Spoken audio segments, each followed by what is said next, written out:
Olá pessoal, eu sou Janaína Marticelli e vocês estão no canal Forragicultura e Pastagens. E hoje nós vamos falar um pouquinho sobre o manejo que nós vamos fazer para a entrada das águas nesse pastinho de capim tamani, que vocês acompanharam comigo a formação e o primeiro pastejo lá no ano passado.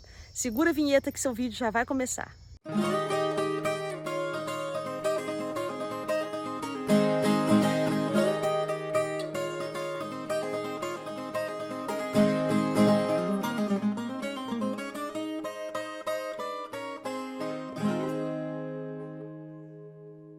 Então, pessoal, eu estou aqui nesse nosso pastinho de capim tamani. Esse pasto foi formado no ano passado, vocês acompanharam aqui comigo todo esse processo, inclusive o primeiro pastejo na altura correta.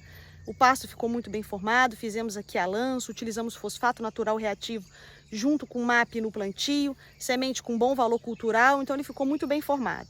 E aí, o que nós fizemos com esse pasto? Nós usamos ele as águas praticamente todas e no final do período das águas, nós fechamos esse pasto. Tá? Então nós fizemos um bom rebaixamento, colocamos aqui a gente usa com ovelhas, é capim tamani. Então as ovelhas rebaixaram muito bem esse pasto e nós fechamos esse pasto. E aí durante o período seco do ano, nós abrimos esse piquete no final da seca já. Tá? Então nessa abertura de piquete, os animais rebaixaram muito esse pasto no final da seca, já no final da seca. Então retiramos esses animais e agora vocês estão vendo aí que o pasto está voltando, tá? Então ele já está bem vigoroso. Existe uma tendência muito grande dos pecuaristas em acharem que esse já é o momento de início das águas para colocar o gado nesse pasto. Tá? Só que eu estou aqui justamente para fazer esse alerta para vocês. Quando a gente faz um planejamento forrageiro de período seco do ano, é importante que a gente também considere esse período de transição como um período que você ainda vai precisar da forragem conservada lá no período seco. Porque agora não está na hora ainda de eu colocar esse gado. A gente fica muito tentado, né, a colocar os animais aqui. Mas existem algumas estratégias que a gente precisa fazer aqui antes dos animais entrarem. A primeira é o controle de plantas daninhas. Tá? Então a gente observa que tem poucas, mas tem uma ou outra folha larga aqui. Então o que nós vamos fazer é fazer esse controle de folha larga, tá? Vamos jogar o herbicida aqui e só depois nós vamos fazer essa adubação de cobertura para o início das águas. Para que eu não faça essa adubação, né, e com isso eu adube planta daninha. Então não é interessante a gente fazer isso porque ela acaba competindo com o capim. Embora a minha infestação aqui ela esteja baixa e provavelmente o próprio adubo vai ajudar a diminuição dessa população de planta daninha, tá? É importante a gente salientar que não dá para ficar adubando planta daninha. Por isso eu prefiro fazer o controle agora nesse momento. Até para ela não sementear, não deixar semente aqui, né, e continuar tendo esse problema que eu vou ficar com essa luta insana e glória contra elas. Então não vale a pena. Tá? Então primeiro eu controlo planta daninha, depois eu adubo.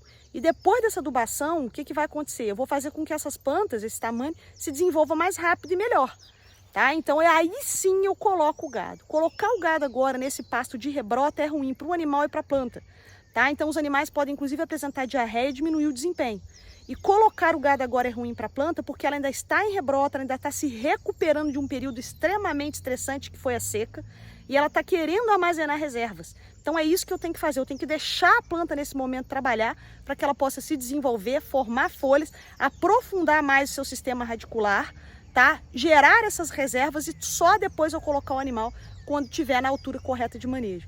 Então a gente deve evitar trabalhar, né, com pastos muito baixos e com essa rebrota muito novinha, muito tenra no início do período chuvoso. Então a gente ainda considera esse período como um período de transição. Só depois que o pasto atinge a altura correta de manejo no início das águas é que a gente vai considerar que efetivamente entrou no período das águas e podemos rodar esse sistema, né, da forma com que a gente planejou, então às vezes numa lotação contínua, tá bom, pessoal? Então eu queria deixar esse recado para vocês, para a gente tomar muito cuidado com o momento da entrada desses animais. E lembrem-se sempre, seu pasto é lavoura, seu dinheiro é capim, no pasto é mais barato. E antes de eu pedir para vocês ficarem com Deus aí, sigam a gente em todas as redes sociais e o nosso site está aqui, www.pastoferte.com. Fiquem com Deus e até a próxima!